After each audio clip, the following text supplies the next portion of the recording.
Mesdames et messieurs, bonsoir et merci car vous êtes de plus en plus nombreux à nous suivre. Voici le flash. Mali, la France soutient les sanctions de la CEDEAO, la Russie demande de la compréhension. Mais avant de commencer, n'oubliez pas de vous abonner et d'activer la cloche de notification pour rester à la une de nos informations. On commence.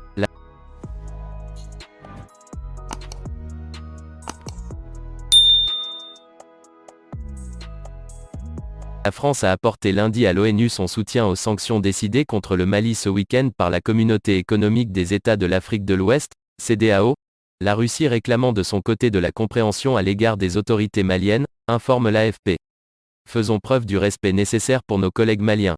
Appuyons leurs efforts compréhensibles visant à rétablir l'ordre dans leur pays et les partenaires les plus adéquats pour cela, a déclaré l'ambassadeur russe adjoint à l'ONU, Dmitry Polyansky, lors d'une réunion du Conseil de sécurité sur l'Afrique de l'Ouest et le Sahel.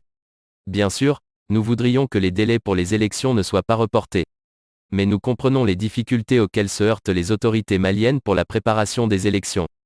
Sans retour de l'autorité de l'État dans plusieurs régions du pays, on ne pourra pas considérer comme fiables les résultats de scrutin, a averti le diplomate russe, cité par l'agence France Presse.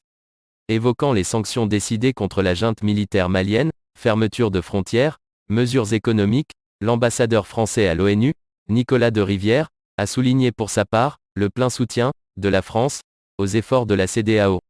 Les autorités maliennes, une fois encore, n'ont pas respecté les exigences de la CEDEAO et leurs propres engagements, à l'égard d'un retour rapide à un processus démocratique au Mali, a-t-il précisé.